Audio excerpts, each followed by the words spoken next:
There's a long-distance caller hanging on from Scotland. It's Adam, if he's there. Are you there, Adam? Hello? Hi, Alan. How are you doing? Hi there. Yeah, I'm well, as good as I can be. Thanks for taking my call, Alan, as usual. It's a pleasure to speak to you. I've got a question, actually, regarding Wikileaks. Now, I've not actually heard your thoughts on Wikileaks. Now, I think Wikileaks came out maybe 2006, I think it was. Julian Assange, I think it was, it brought it out. Now, I'm not going to expose him. I don't know enough about him, to be honest with you. I'm not going to be accusing him of anything, but I said at the time with Wikileaks, to people at the time I thought actually knew better, I said at the time, 2006 this was, that I guarantee you nothing big will come out of Wikileaks. Nothing big will come out that's going to expose a top guy, i.e. 9/11, JFK, you name it, World Bank and families. Nothing big is going to come out of this. And what I can see so far is small-time corruption that's come out of Wikileaks. And a lot of the public, I said at the time, it's almost gossip. It's almost gossip what's coming out, a lot of it, isn't it? Yeah, no, it's absolutely. If it's not gossip, it's still small time. I said at the time to my friends who I thought knew better that nothing huge is going to come out. There's going to be small type things. It's basically, I think, it's to do with getting the public to think, right, okay, we're starting to hear the truth. The government cannot keep secrets anymore. Blah blah blah. And to me, it's a con as far as I'm concerned. I don't know for a fact if it is, Alan. I don't know if it is. I don't know much about Julian Assange, but I said at the time, nothing big's going to come out. We're never going to hear the truth about any big event. There's not going to be any Rockefellers or any of these boys in jail over any of these documents.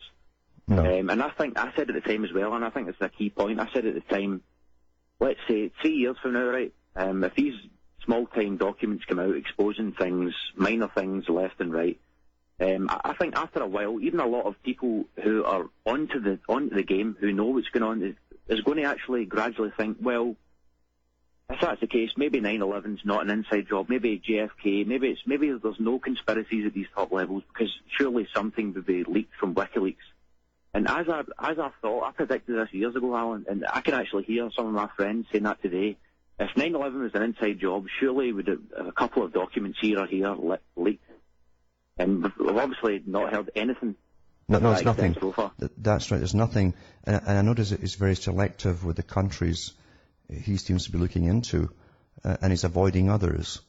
And I think Alan Dershowitz actually has come up to be his defense lawyer against these charges, one of the top hotshot lawyers in the US. And other people came forward too, in the British side too, that were the suspicious usual characters as well, which maybe can ask the question really, why are they coming forward to defend them? You understand there's a lot of geopolitics going on here too, and that would take a while to go into, but there's no doubt about it. It's awfully selective in what he's showing you. I've always said that, and I've watched this for years. The technique is, when the chessboard is laid out for the next 20 or 50 years, they know what they want to introduce at the top. That's simple stuff. We want to do this, this, and this, and this, and change the public from perceiving or even behaving or living like that to living like this. And they say, well, there's different segments of the population. We know that one segment will oppose us by getting their own leaders, grassroots, and trying to oppose what we do. So what we'll do is we'll train someone in advance and make him a leader. This is an old, ancient technique. They design the leaders for you in advance, the heroes. And they often launch them. Generally, it's a bad guy who's suddenly come on your side, or he's left the military or something like that. And you fall for it. He knows a lot, therefore he'll be our leader. And he's awfully confident. They use that technique a lot in the US. They've even shown you that in movies they've made. It's a standard role that they play. And so I wonder too about Assange and his background even, because I do know about his background. I do know about the organization and even the sort of group he was born into. They had awfully strange ties. They were called the Great White Race. It was a free love community in Australia. To do with breeding special people, believe it or not, eugenics. And I think that That's why his hair used to be bleached blonde all the time. Because everyone in that group had to bleach their hair blonde, or be blonde, one or the other. So there's a lot more to this than meets the eye, but there's definitely, it ties into the old Blavatsky stuff too, because she mentioned the great white race that would come and tied in with eugenics, and that's not touched at all these days on that whole background. Was he groomed for this? Does his background have anything to do with it, his upbringing? I don't know. All I do know is that there's some very big people behind him and coming forward to help him. And to me, when I looked at a lot of the Wikileaks stuff, a lot of it was just almost like gossipy telephone calls back and forth. There was very little meat to go by. And I mean, yeah, they could have gone into the New American Century, for instance, listened to all their calls, all their emails to each other to show how the war was. Actually, mainstream even did some of that and showed you how it was all set up in advance. They wanted to attack those countries. Why didn't he? Why didn't he go into other countries that were mistreating people or killing, slaughtering people?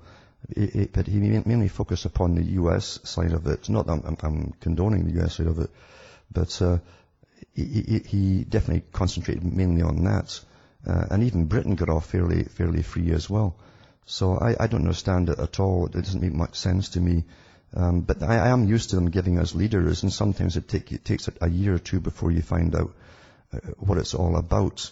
But it's a standard technique. I always say to you, remember, they know what they want to do 10 years from now. They know the opposition will have 10 years from now, and they will have a hero ready to lead you against what you think are the ones who are implementing an agenda. They train them, and they look like you, they talk like you, and they're trained to be a leader. So be very careful who you follow. That's all I say to people, because you'll never know really who they are. Yeah. Absolutely, that's actually what I thought as well. I thought at the time, right, there's no way a tool like WikiLeaks could possibly come out of the ether without these big boys at the top allowing it to happen. There's no way on earth something like this could come out and expose MD without approval. It wouldn't be allowed for a start, But you're right. I thought at the time, this is obviously one of these kind of frontmen, the hero frontman, to try and say, right, well, to try and quell a lot of resistance. Because most people today that I know of anyway, they're certainly onto a lot of the things. And they begin to realise, like, okay, there's a lot of corruption here and there. I think like a tool like WikiLeaks just came along, and it's going to quell a lot of resistance. I think it's going to expose things here and there, small things, nothing big, as I said at the start, but it's going to quell a lot of people's resistance against it. The other strange part, is, believe you me, if the big boys want you, they get you. If they put out something, they don't go hunting for. They can find you anytime they want and do away with you quite easily in 100 different ways. You can't travel from country to country. I don't care if you've got forged passports or whatever. When you're such a well-known, your face is all over the internet and all over television. That was a bit odd too, that you could travel back and forth for such a long time when supposedly exposed all of this stuff. So I just don't know. I just I put it in the box with a question mark and leave it for future reference if we ever find out. Yeah. Otherwise, we'll just, But yeah, be very, very careful who you follow. There's generally a reason for this kind of stuff. The true ones who come out, believe you me, don't last long. Like the Kellys, they're killed pretty quickly. Yeah, they are. They're killed quickly. They don't mess around at the top. If you're a danger to them, they will get rid of you eventually. Yeah. Absolutely. That's why I was suspicious instantly. This guy's still alive, and there's no way he's going to expose anything big. But you're absolutely right, Alan. But thanks. I really just wanted to hear your opinion on that. I appreciate that, Alan. And I've actually got a couple of my friends into some of your blogs and some of your interviews, and they're actually beginning to wake up as well now, thanks to yourself. Because I don't think there's anyone out there as good as you, Alan, to actually, as far as the newcomers involved, to get them really understanding what's going on. I think you're actually the best out there. Well, thanks for and you're a great help to me, myself, Alan. And I was always very suspicious since I was a wee boy, but you've helped me big time. And I'm starting to get a few of my friends in as well, thanks to yourself. So I really appreciate everything you're doing, Alan. Well, you hang in there, and we'll talk to you again then. Cheerio. Thank you, Alan. Bye now. Cheers. By the way, I sent you the group that we're associated with, the Santini Keaton Park Association. and the Great White Brotherhood. That's what his mum was involved in. From Hamish and myself from Ontario, Canada, it's good night, and may your God or your gods go with you.